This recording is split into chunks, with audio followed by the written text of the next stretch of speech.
Yun, welcome back ulit sa aking YouTube channel kong Els Only Bikes. Dito tayo ngayon sa Wayne's E-Bikes Warehouse sa number 5 Sumulong Highway, Barangay Mayamot, Antipolo City. So for this video, mayroon tayong i-review na 4 wheels. Ito po, si Olympus. Yan. So samahan nyo ako. Alamin natin yung mga special features nito, specs, at syempre yung presyo. So tara, let's go. So yun, ito po yung si Olympus na 4 wheels. So basic specs, 1500 watts, 60 volts, and 45 amperes. Yan, malakas na po ang wattage at pati yung battery nito. Pang malakasan na to mga kabikers. Okay, so kulay nito white glossy, tapos yung upuan niya brown. So ang ganda ng upuan nito, diba? Mayroong design pang mayaman, di ba? So dito tayo sa kanyang panel board. Ayan po ang kanyang panel board. Tapos ito yung mga button niya, drive and reverse. Ayan, high, medium, low sa mga ilaw. Tapos mayroon siyang MP3, di ba? Yan, pwede kayong mag ano dito, magpa music. Tapos naka na power steering na to. Ito yung busina. Ayan, actually hindi siya naka on. Try natin on. Ay, nakasignal pa. Ayan ang kanyang dashboard mga kabikers. So lubat siya. Ayan makita mo lubat siya. Okay. Ayan, so andito yung preno. Ayan, silinador. Tapos ito yung uphill assist. Ayan, kung nasa uphill kayo, yan, gamitin nyo tong lever o uphill assist. Okay, so dito ang kanyang ilaw, turn light, signal lights. Sa kabila, ito yung wiper. Ayan. Okay, grabe, parang sasakyan talaga siya, di ba? So yung side mirror nito, mayroon na rin signal light o turn light. Mayroon siyang carrier dito sa harap niya. Pwede nyong mailalagay yung mga pinamili nyo. Halos 1 metro yung lapad nito mga kabikers. Yan, diba? Tapos yung mga ilaw, yan, LED na po yan. Ito po ang kanyang wiper. Yun. So mayroon siyang audio system, ulitin ko lang. Yan, tapos nakamating na po ito mga kabikers. Yan, mayroon na siyang mating. Ayan. So yung gulong nakamags na rin yan. Tapos 100 by 90 by 10.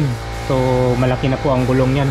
Hindi na tayo mangamba dito sa mga humps kasi malaki na ang gulong. Tapos may mga suspension na po yan, kabilaan. Kung nakikita nyo, mayroon siyang suspension, kabilaan po yan. Tapos yung mga siding nito, aluminum alloy. So iwas kalawang talaga yan. Yan. Tapos may bracket pa sa dito sa baba, diba? Kabilaan po yan. Okay, so dito yung compartment niya mga kabikers. Yan, mayroon din siyang compartment. Tapos ito yung lagay ng battery. Yan, so yung handrest nito nakapix, pero mayroon pa rin foam pa rin to. Yan, nakapix lang siya, hindi katulad ng iba na na-adjust. Ayan, ito nakapix lang.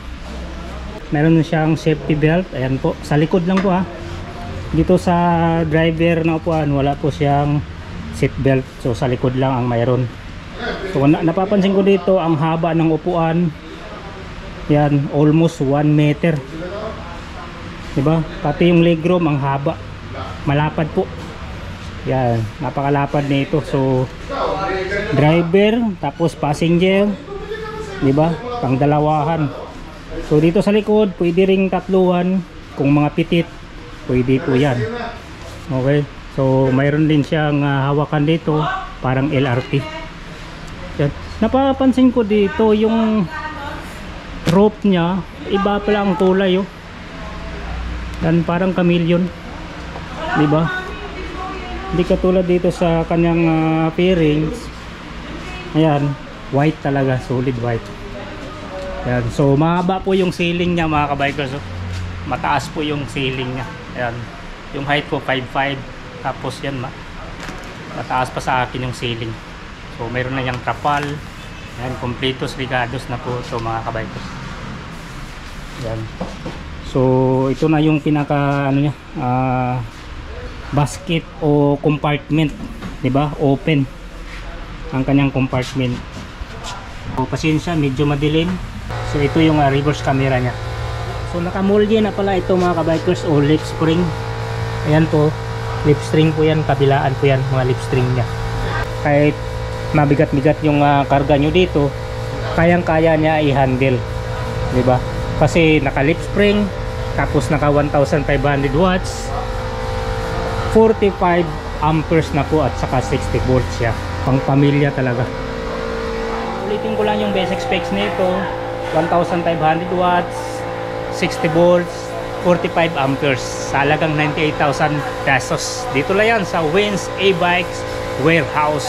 So yung exact location dito, number 5 Sumulong Highway, Barangay Mayamot, Antipolo City. So inquire na lang po kayo sa telephone number na nakalagay dyan sa screen. So hanggang sa muli, see you on my next video, and ride safe kabikers.